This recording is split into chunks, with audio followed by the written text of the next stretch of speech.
मेरे प्यारे देशवासियों, आप सबको नमस्कार। 26 जनवरी हमारा गणतंत्र दिवस देश के कोने-कोने में उमंग और उत्साह के साथ हम सब ने मनाया।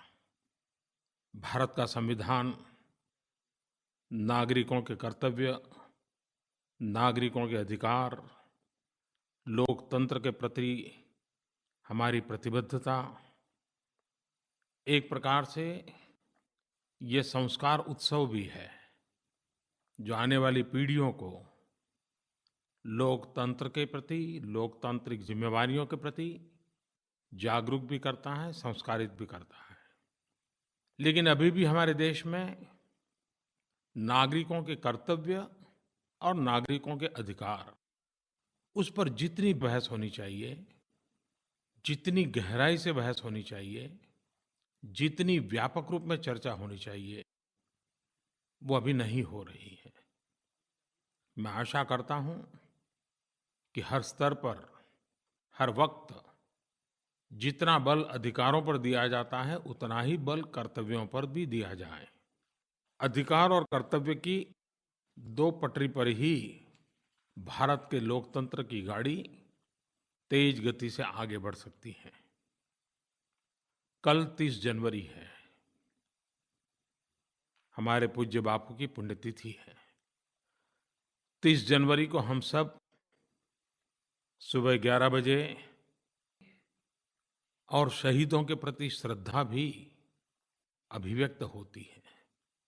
हमारे देश में सेना के प्रति, सुरक्षा बलों के प्रति एक सहज आदर भाव प्रकट होता रहता है।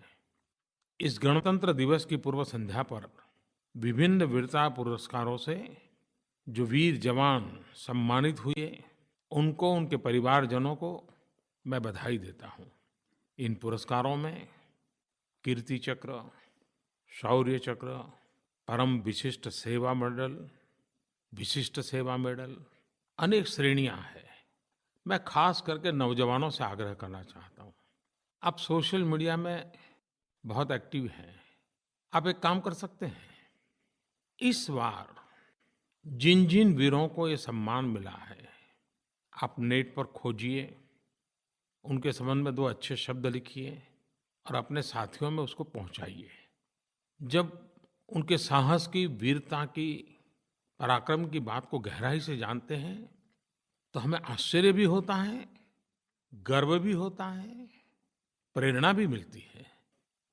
एक तरफ हम सब 26 जनवरी के उमंग और उत्साह की खबरों से आनंदित थे, तो उसी समय कश्मीर में हमारे जो सेना के जवान देश की रक्षा में डटे हुए हैं, वे हिमस्खलन के कारण वीरगति को प्राप्त हुए। मैं इन सभी वीर जवानों को आदरपूर्वक श्रद्धांजलि देता हूँ, नमन करता हूँ। मेरे युवा साथियों,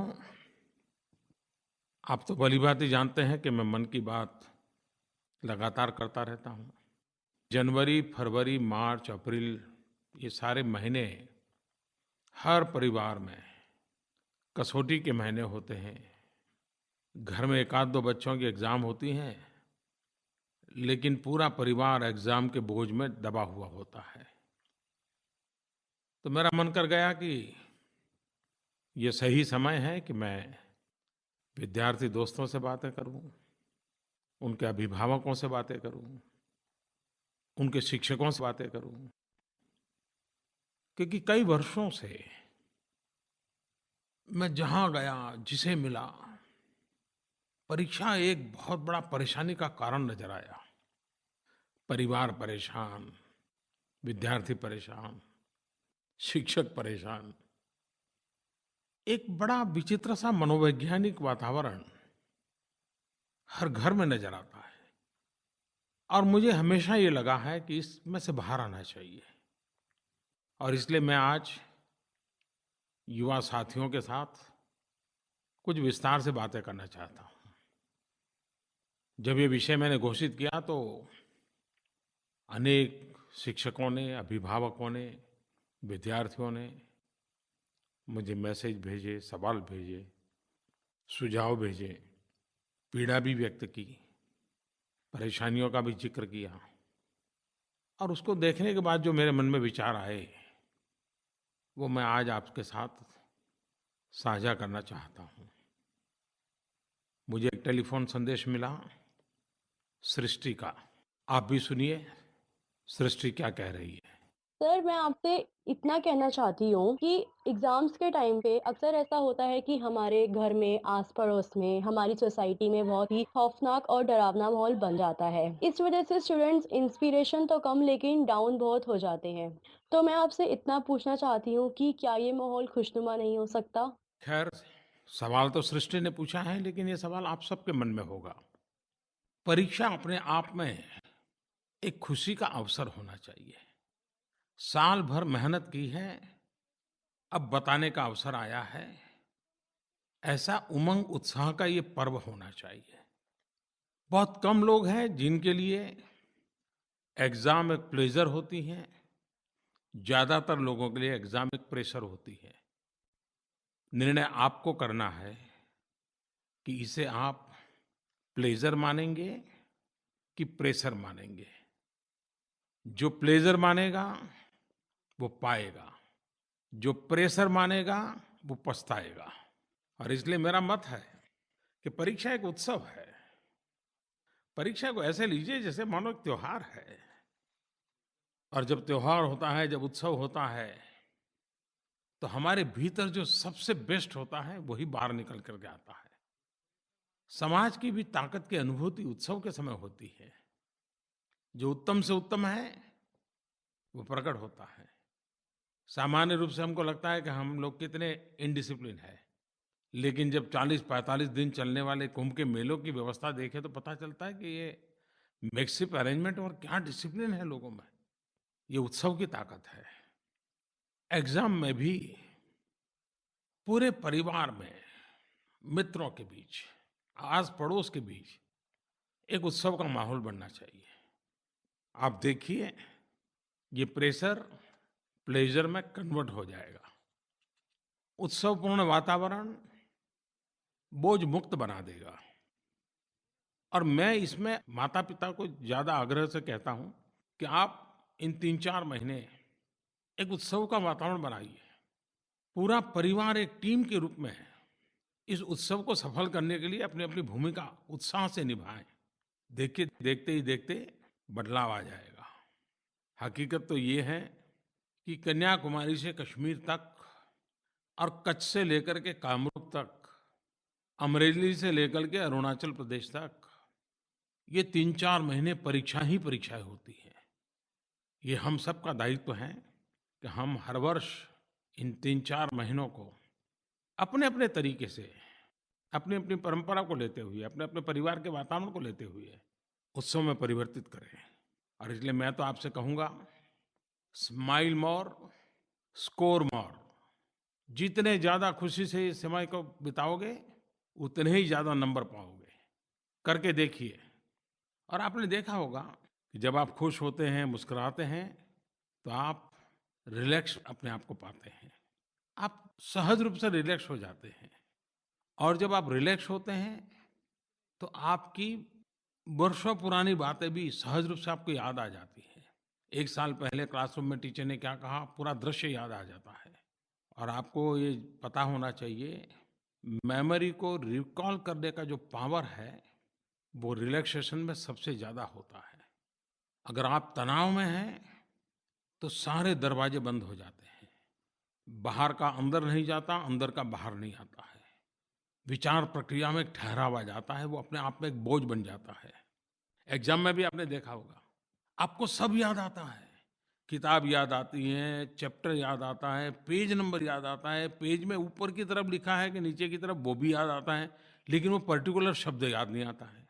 लेकिन जैसे ही एग्ज़ाम देकर के बाहर निकलते हो और थोड़ा-सा कमरे के बाहर आए, अचानक आपको याद आ जाता है, हाँ यार, ये शब्द था। अंदर क्यों याद नहीं आया? प्रेशर था। बाहर कैसे याद आया? आप ही तो थे, किसी ने बताया तो नहीं था। लेकिन जो अंदर था वो तुरंत बाहर आ गया। और बाहर इसलिए आया क्योंकि आप रिलैक्स हो गए। और इसलिए मेमोरी रिकॉल करने की सबसे बड़ी अगर कोई औषधि है, तो वो रिलैक्सेशन है। और ये मैं अपने स्वानुभव से कहता हूँ कि अगर प्रेशर है तो अपनी चीज़ें हम भूल जाते हैं, और रिलैक्स हैं तो कभी हम कल्पना नहीं कर सकते, अचानक ऐसी-ऐसी चीज़ें याद आ जाती हैं, वो बहुत काम आ जाती हैं। और ऐसा नहीं है कि आपके पास नॉलेज नहीं है, ऐसा नहीं कि आपके पास इन्फॉर्मेशन नहीं है, ऐसा नहीं कि आपने मेहनत नहीं की है, लेकिन जब टेंशन होता है, तब आपका नॉलेज, आपका ज्ञान, आपकी जानकारी नीचे दब जाती हैं और आपका टेंशन उस पर सवार हो जाता है।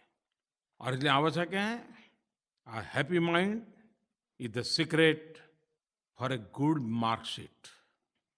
कभी-कभी ये भी लगता है कि हम प्रॉपर पर्सपेक्टिव में इस परीक्षा को देख नहीं पाते हैं। ऐसा लगता है कि वो जीवन-मरण का जैसे सवाल है।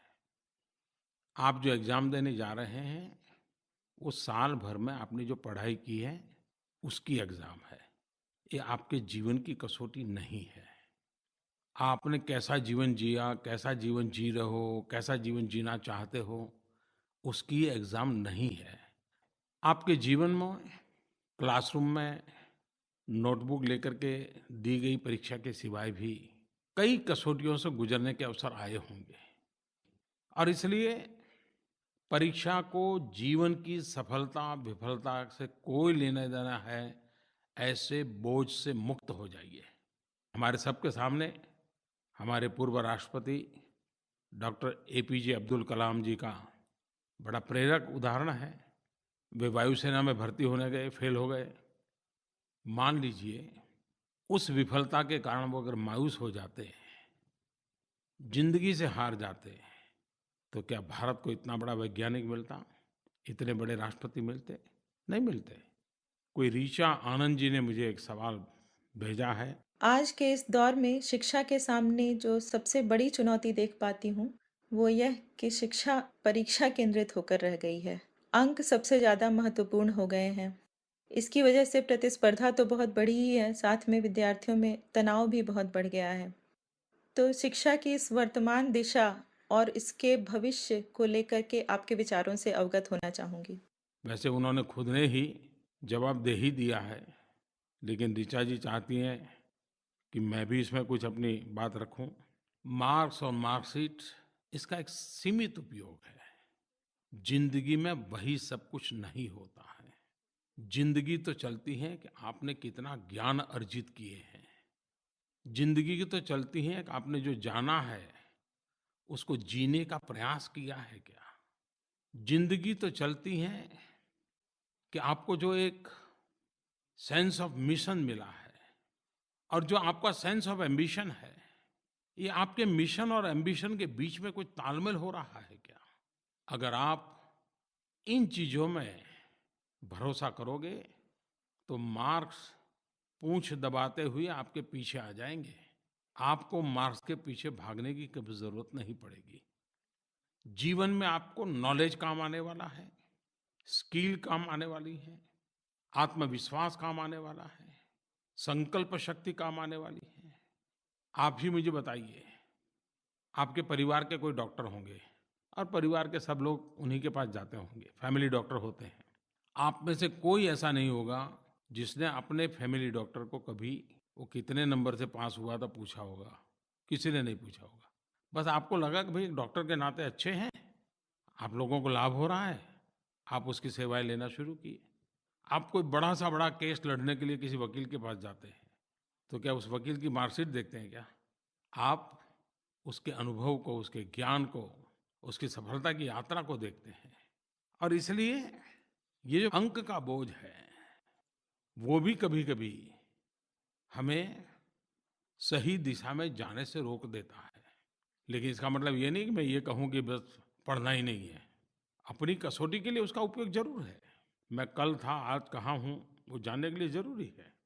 कभी-कभार ये भी होता है, और अगर बारीकी से आप अपने स्वयं के जीवन को देखोगे, तो ध्यान में आएगा कि अगर अंक के पीछे पड़ गए, तो आप शॉर्टेस्ट रास्ते खोजोगे, सिलेक्टेड चीज़ों को ही पकड़ोगे और उस पर फोकस करोगे। लेकिन आपने जिन चीज़ों पर हाथ लगाया था, उसके बाहर की कोई चीज़ आ गई, आपने जो सवाल तैयार किए थे उससे बाहर का सवाल आ गया, तो आप एकदम से नीचे आ जाएँगे।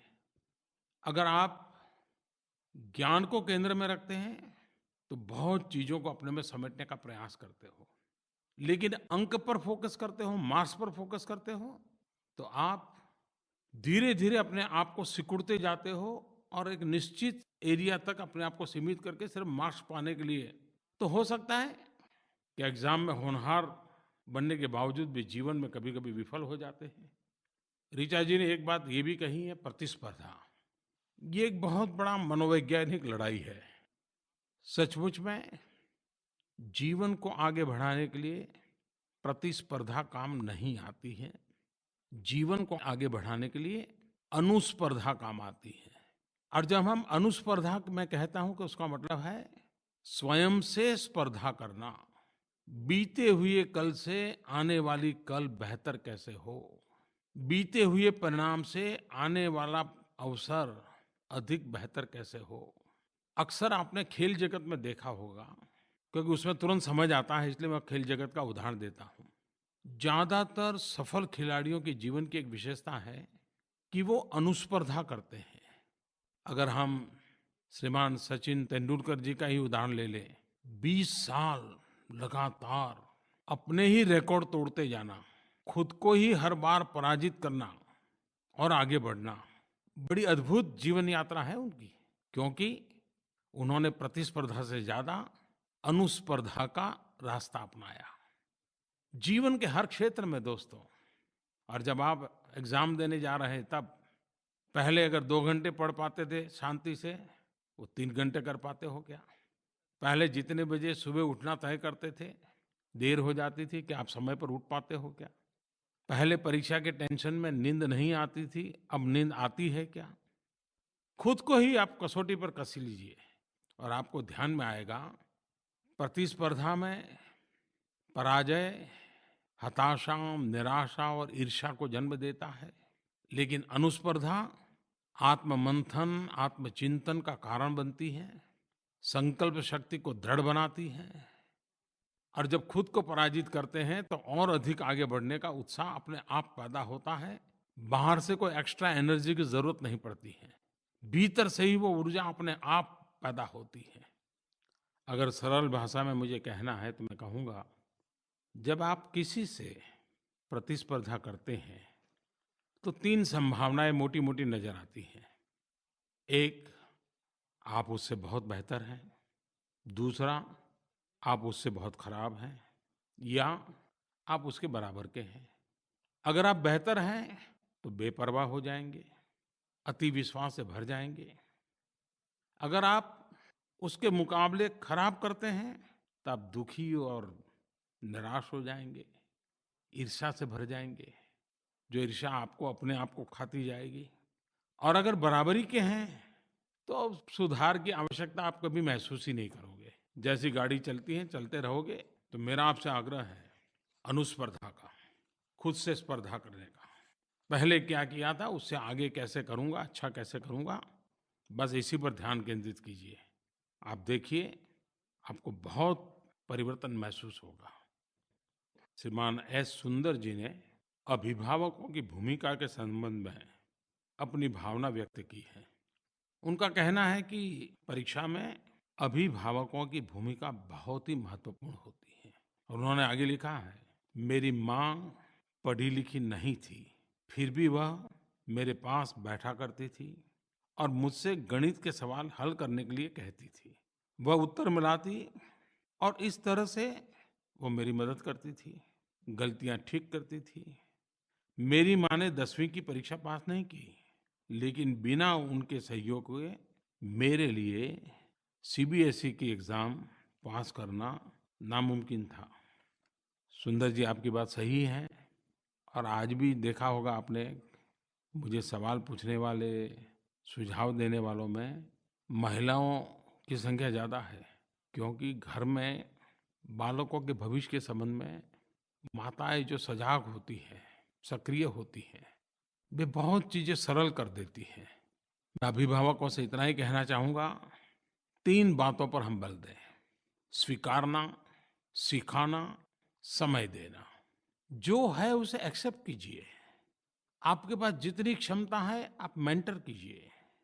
आप कितने ही व्यस्त क्यों ना हो, समय निकालिए, टाइम दीजिए। एक बार आप एक्सेप्ट करना सीख लेंगे, अधिकतम समस्याएँ तो वहीं समाप्त हो जाएगी। हर अभिभावक इस बात को अनुभव करता होगा, अभिभावकों का, टीचरों का एक्सपेक्टेशन समस्या की जड़ में होता है। एक्सेप्टेंस समस्याओं के समाधान का रास्ता खोलता है। अपेक्षाएँ राह कठिन कर देती हैं। अवस्था को स्वीकार करना नए रास्ते खोलने का अवसर देती हैं। और इसलिए जो है उसे एक्सेप्ट कीजिए, आप भी बोझ मुक्त हो जाएँगे। हम लोग छोटे बच्चों के स्कूल बैग के वज़न की चर्चा करते रहते हैं, लेकिन कभी-कभी तो मुझे लगता है कि अभिभावकों की जो अपेक्षाएँ होती हैं, उम्मीदें होती हैं, वो बच्चे के स्कूल बैग से भी ज़रा ज़्यादा भारी हो जाती हैं। बहुत साल पहले की बात है, हमारे एक परिचित व्यक्ति हार्ट अटैक के कारण अस्पताल में थे। तो हमारी भारत की लोकसभा के पहले स्पीकर गणेश दादा मावलंकर, उनके पुत्र पुरुषोत्तम मावलंकर, वो कभी एमपी भी रहे थे, वो उनकी तबीयत देखने आए। मैं उस समय मौजूद था और मैंने देखा कि उन्होंने आकर के उनकी तबीयत के संबंध में एक भी सवाल नहीं पूछा। बैठे और आते ही उन्होंने वहाँ क्या स्थिति है, बीमारी कैसी है, कोई बातें नहीं, चुटकुले सुनाना शुरू कर दिया। और पहली 2-4 मिनट में ही ऐसा माहौल उन्होंने हल्का-फुल्का कर दिया। एक प्रकार से बीमार व्यक्ति को जाकर के जैसे हम बीमारी से डरा देते हैं। अभिभावकों से मैं कहना चाहूँगा, कभी-कभी हम भी बच्चों के साथ ऐसा ही करते हैं। क्या आपको कभी लगा कि एग्ज़ाम के दिनों में बच्चों को हँसी-खुशी का भी कोई माहौल दें? आप देखिए वातावरण बदल जाएगा। एक बड़ा कमाल का मुझे फ़ोन कॉल आया है। वे सज्जन अपना नाम बताना नहीं चाहते हैं। फ़ोन सुन कर के आपको पता चलेगा कि वो अपना नाम क्यों नहीं बताना चाहते हैं। नमस्कार प्रधानमंत्री जी, मैं अपना नाम तो नहीं बता सकता क्योंकि मैंने काम ही कुछ ऐसा किया था अपने बचपन में। मैंने बचपन में एक बार नकल करने की कोशिश की थी, उसके लिए मैंने बहुत तैयारी करना शुरू किया कि मैं कैसे नकल कर सकता हूँ, उसके तरीकों को ढूँढने की कोशिश की, जिसकी वजह से मेरा बहुत सारा टाइम बर्बाद हो गया। उस टाइम में मैं पढ़ करके भी उतने ही नंबर ला सकता था जितना मैंने नकल करने के लिए दिमाग लगाने में खर्च किया। और जब मैंने नकल करके पास होने की कोशिश की तो मैं उसमें पकड़ा भी गया और मेरी वजह से मेरे आसपास के कई दोस्तों को काफ़ी परेशानी हुई। आपकी बात सही है। ये जो शॉर्टकट वाले रास्ते होते हैं, वो नकल करने के लिए कारण बन जाते हैं। कभी-कभार खुद पर विश्वास नहीं होने के कारण मन करता है कि बगल वाले से कोई ज़रा देख लूँ, कन्फर्म कर लूँ मैंने जो लिखा है सही है कि नहीं है।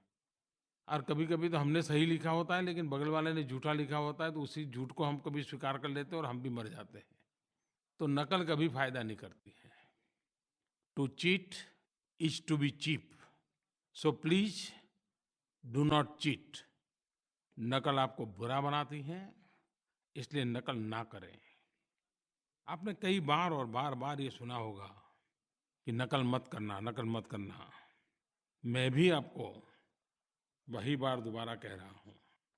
नकल को आप हर रूप में देख लीजिए, वो जीवन को विफल बनाने के रास्ते की ओर आपको घसीट के ले जा रही है।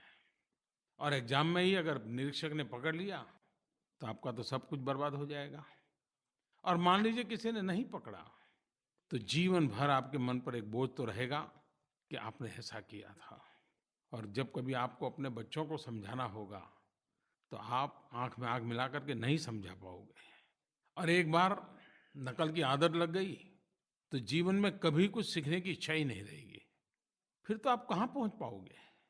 मान लीजिए आप ही अपने रास्तों को गड्ढे में परिवर्तित कर रहे हो। और मैंने तो देखा है कुछ लोग ऐसे होते हैं कि नकल के तौर तरीके ढूँढने में इतनी टैलेंट का उपयोग कर देते हैं, इतना इन्वेस्टमेंट कर देते हैं, अपनी पूरी क्रिएटिविटी जो है, वो नकल करने के तौर तरीकों में खपा देते हैं। अगर वही क्रिएटिविटी, यही टाइम आप अपने एग्ज़ाम के मुद्दों पर देते, तो शायद नकल की ही ज़रूरत नहीं पड़ती। अपनी खुद की मेहनत से जो परिणाम प्राप्त होगा, उससे जो आत्मविश्वास बढ़ेगा, वो अद्भुत होगा। एक फ़ोन कॉल आया है। नमस्कार प्रधानमंत्री ji, my name is Monika And since I'm a class 12 student, I wanted to ask you a couple of questions regarding the board exams. My first question is, what can we do to reduce the stress that builds up during our exams?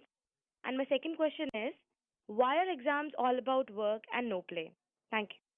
अगर परीक्षा के दिनों में मैं आपको खेल-कूद की बात करूँगा, तो आपके टीचर, आपके पेरेंट्स ये मुझ पर गुस्सा करेंगे।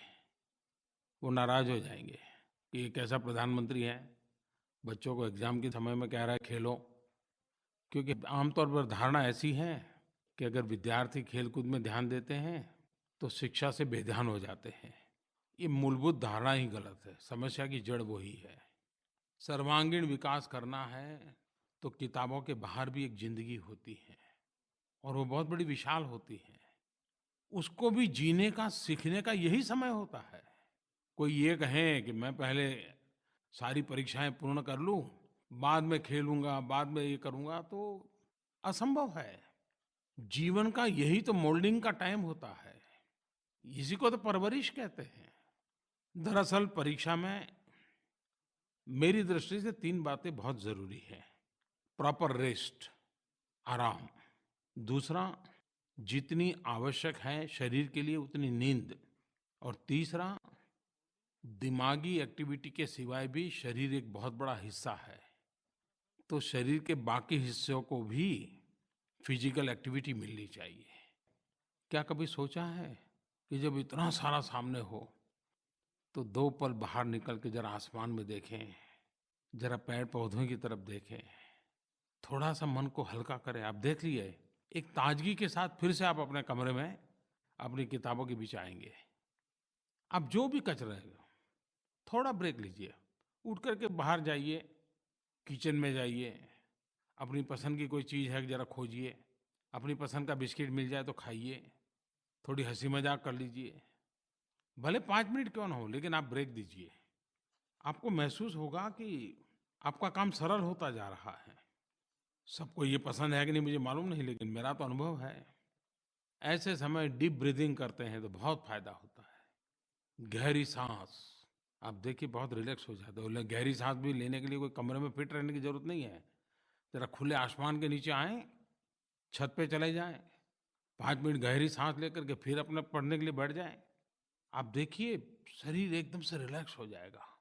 और शरीर का जो रिलैक्सेशन आप अनुभव करते हैं ना, वो दिमागी अंगों का भी उतना ही रिलैक्सेशन कर देता है। कुछ लोगों को लगता है रात को देर-देर जागेंगे, ज़्यादा-ज़्यादा पढ़ेंगे। जी नहीं, शरीर को जितनी नींद की आवश्यकता है वो अवश्य लीजिए। उससे आपका पढ़ने का समय बर्बाद नहीं होगा, वो पढ़ने की ताकत में इज़ाफ़ा करेगा। आपका कंसंट्रेशन बढ़ेगा, आपके ताज़गी आएगी, फ्रेशनेस होगा। आपकी एफिशिएंसी में ओवरऑल बहुत बड़ी बढ़ोतरी होगी। मैं जब चुनाव में सभाएँ करता हूँ, तो कभी-कभी मेरी आवाज़ बैठ जाती है। तो मुझे एक लोक गायक मिलने आए। उन्होंने मुझे आकर के पूछा, "आप कितने घंटे सोते हैं?" मैंने कहा, "क्यों भाई? आप डॉक्टर हैं क्या?" नहीं, बोले, "ये आपका आवाज़ जो चुनाव के समय भाषण करते-करते खराब हो जाता है, उसका इसके साथ संबंध है। आप पूरी नींद लेंगे तभी आपके वोकल कॉर्ड को पूरा रेस्ट मिलेगा।" अब मैंने नींद को और मेरे भाषण को और मेरी आवाज़ को कभी सोचा ही नहीं था। उन्होंने मुझे एक जड़ी-बूटी दे दी। तो सचमुच में हम इन चीज़ों का महत्व समझें। आप देखिए आपको फ़ायदा होगा। लेकिन इसका मतलब ये नहीं कि बस सोते ही रहें, लेकिन कुछ कहेंगे प्रधानमंत्री जी ने कह दिया है अब बस जागने की ज़रूरत नहीं, सोते रहना है। तो ऐसा मत करना, वरना आपके परिवार के लोग मेरे से नाराज़ हो जाएँगे। और आपके अगर मार्कशीट जिस दिन आएगी, तो उनको आप नहीं दिखाई दोगे, मैं ही दिखाई दूँगा।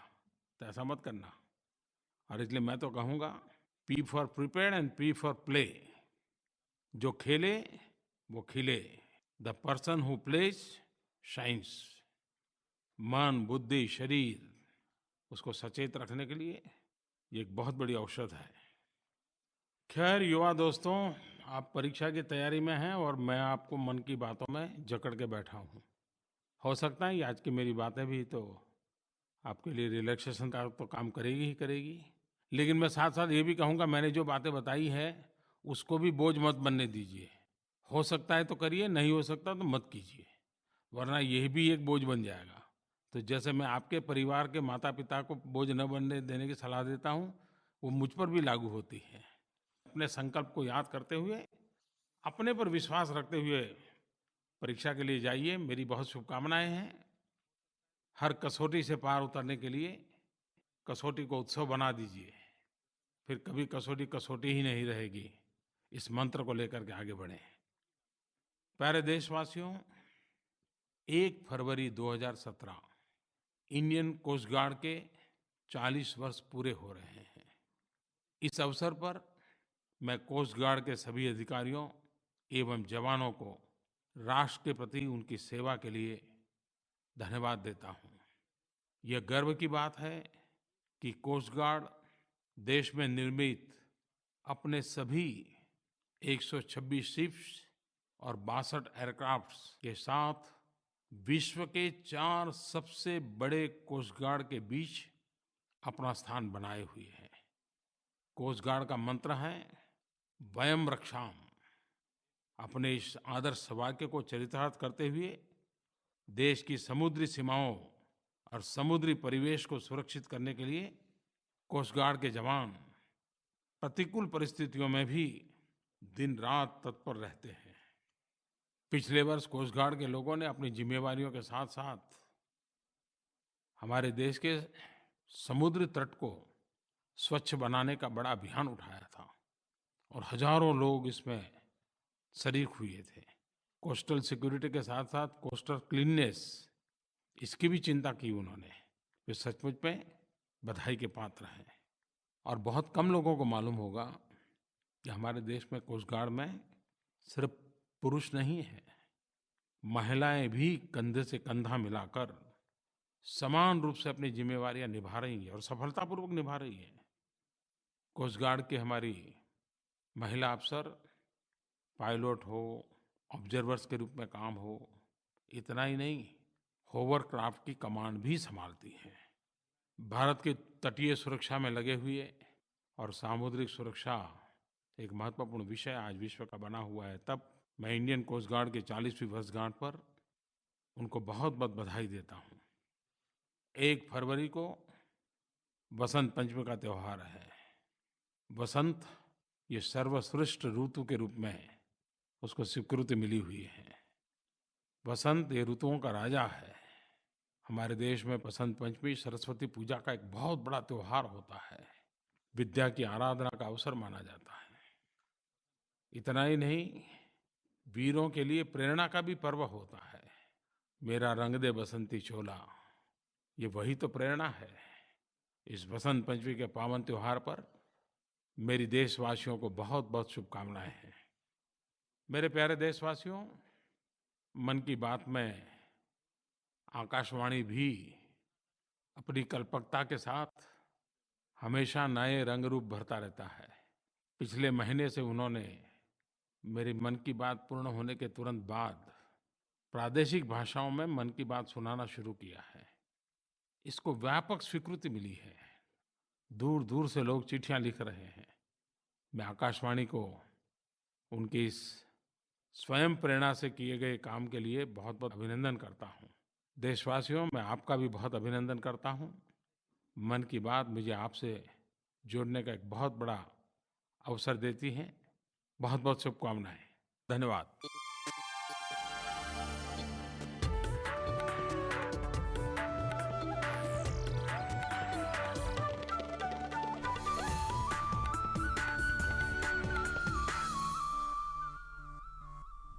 तो अभी आप सुन रहे थे प्रधानमंत्री की मन की बात। और आज के मन की बात के संस्करण में प्रधानमंत्री ने खासकर जो